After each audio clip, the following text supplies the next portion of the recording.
Well, hello, kids. All four or five of us. How are you?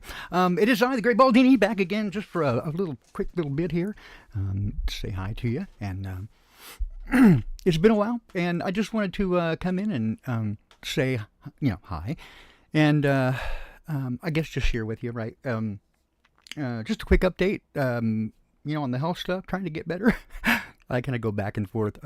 I still haven't learned that when I'm feeling better, that's usually when I try to, do all the things, and then I get, wear myself out, and then it takes days to recover again. So, I'm not very bright sometimes like that. So I keep redoing that. I was feeling pretty good after having been, ill for quite a while. And so I started feeling a little bit better, and I was like, oh, I can get all this stuff done. And then as soon as I did, I wore myself out all over again.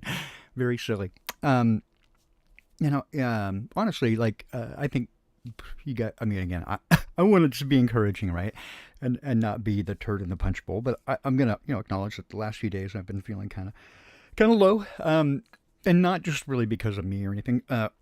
Yes, things are going on, but mostly I look around and I'm so discouraged, right? At seeing people that I know, or at least historically I've considered good, good people, caring people. And it feels as if, right, and I'm not saying just toward me, but in general, that the hearts of many have grown cold, and I don't know, it hurts, right, to see people hate each other for impractical reasons, for false reasons, political things that we know aren't really real. Even the big shakeups this week. Oh, tariffs, right? And it's like, well, also the stock market's going crazy. Honestly, I don't own stock anymore. Back in the day, I guess I had a little portfolio, but most of the stuff affects the people that we usually complain about having too much control. But again, I'm never one to chase the news and believe it. Right, what I see is what they want us to think. And right now, that is, no matter who you are, they want you to think that everybody else is the problem, and that we should be afraid. And again, I'm going to just go with what Jesus said, right? Which is, be not afraid. And then he said, that many times. And he said, be not dismayed. So I just wanted to share that with you. I try to, spend as much time as I can in the Word. And especially when things are going poorly. And I have to admit that they have been going less than, ideal for me for a while. And again, it is not the point of complaining. I just understand that, those who follow him, especially as things get ugly, right? He promised us not only, that not that things would be perfect, but that he would be with us. In fact, he promised that as things got toward the end, it would get very ugly. And I want to share that with you tonight, not to freak you out or make you afraid, right? But to give you hope and encouragement that that there is something to look forward to, right? And that there is, we need not be dismayed. And so, again, just want to kind of share with you some stuff that I was reading earlier, right? And it came to me as a comfort and to consider the source, and that the one who gave us this message can be trusted, right? And so, if I would say anything, right, is you don't have to listen to me, right? I'll read it, right? But it is not I that you should trust, right? It is rather the Creator. And if you do, like I trust the Creator, and I have come to do that, right? I don't know the answers, but I know that He's good, and that is for me has become enough. And I think that's what He desires for us, right? Is to trust Him, that we should not be dismayed. So I'm going to start first, Matthew 24. Kind of as a setup, right? This is where the disciples gather around, and this is as He's coming, into the Last Supper and what's coming in Easter, right? As we approach that, this is Matthew 24, starting with verse 4. Jesus replied to them, "Watch that no one deceives you." Right? How many times have I repeated that for you? Watch that no one deceives you. For many will come in my name, saying, "I'm the Messiah," and they will deceive many. You're going to hear wars and rumors of wars. See that you're not alarmed, because these things must take place, but the end is not yet. For nation will rise up against nation, and kingdom against kingdom. There will be famines and earthquakes in various places. All these events are but the beginning of birth pains. And will it get better? Well, at first, it gets darker, right? And again, I don't want to, this is not to, again, bring you fear, but to bring you hope. He says, then they will, this is verse 9, then they will hand you over for persecution, and they will kill you. He makes no bones about it. You will be hated by all nations because of my name. Not just a few people, right? But all nations because of my name. Then many will take offense, betray one another, and hate one another. Many false prophets will rise up and deceive many.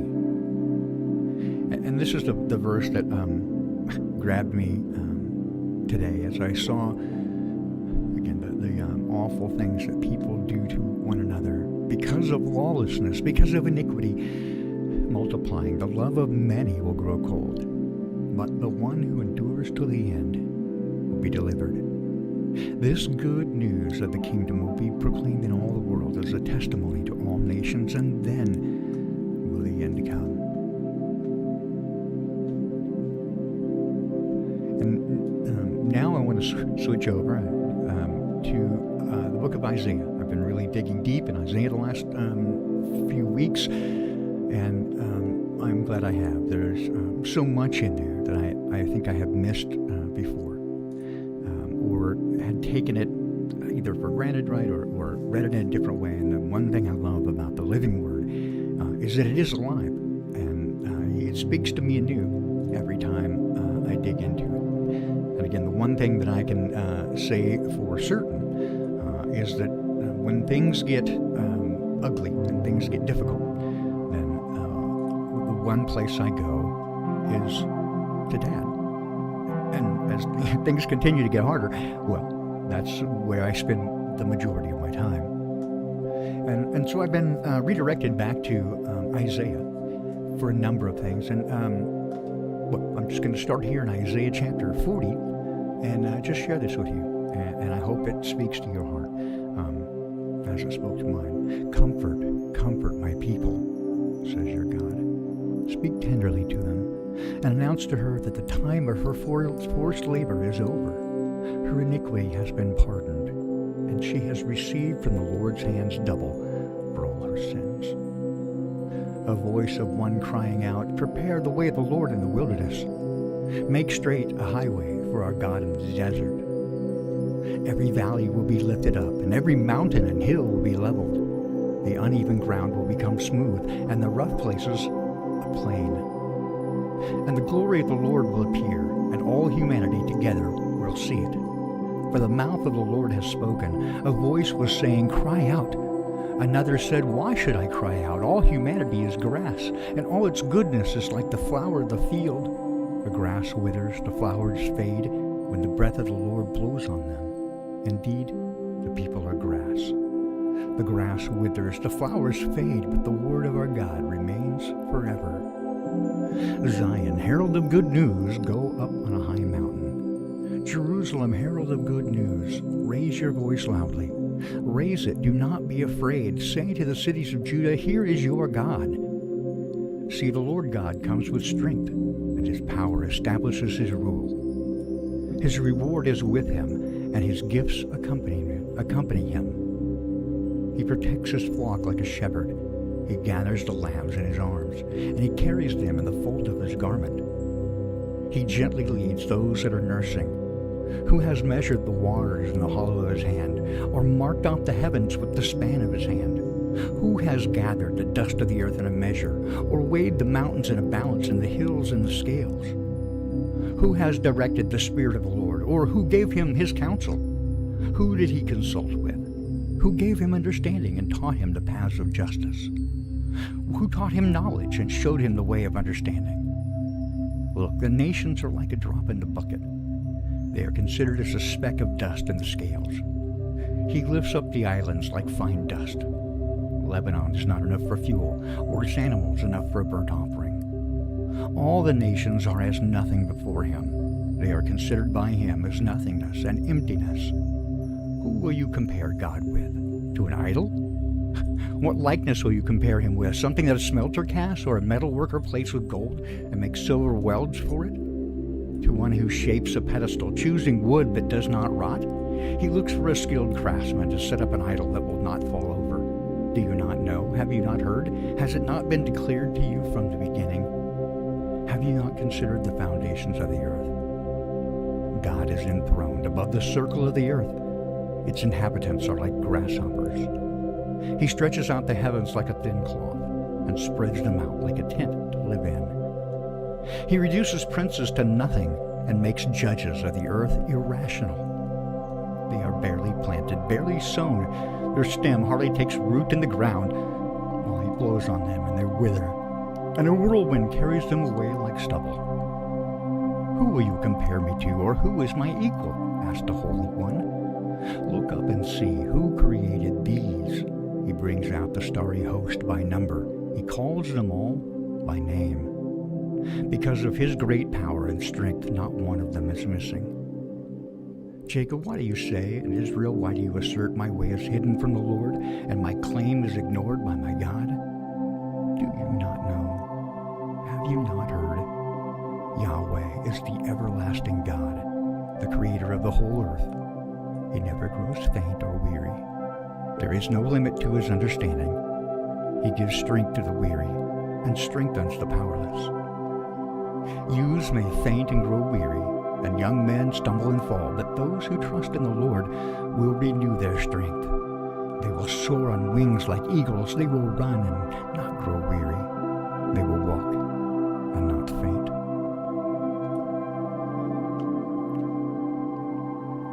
Isaiah chapter 40, for your encouragement.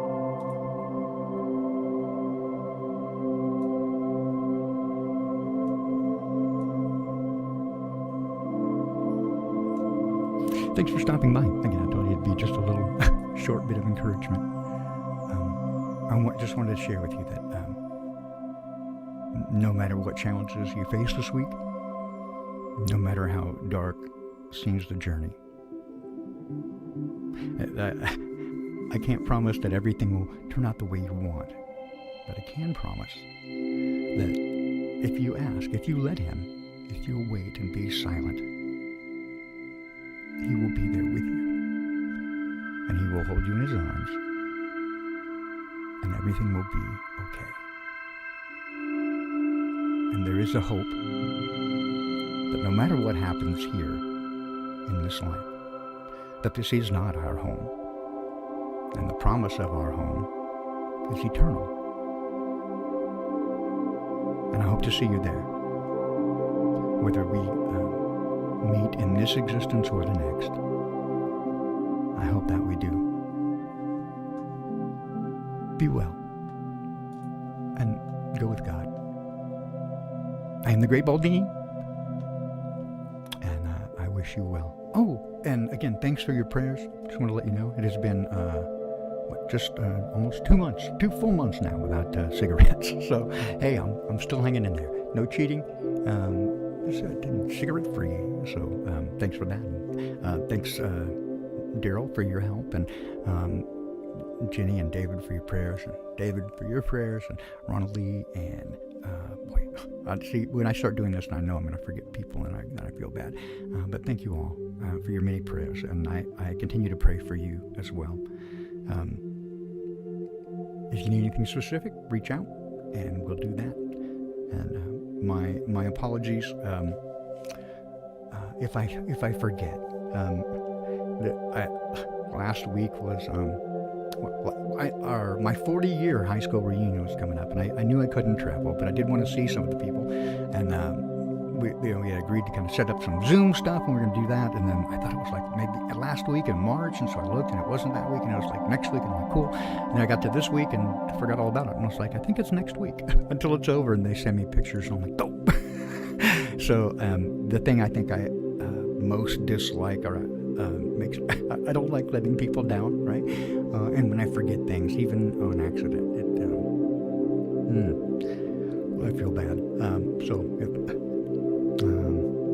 if I have meant to get back with you, I promise it is not because I don't like you. It's because I forget things. So just hit me up again and we'll try again. Anyway, much love, and again, thanks for stopping by. We'll try to do it more often as I begin to feel a little bit better. So with that, again, thanks so much, and we'll see you again soon.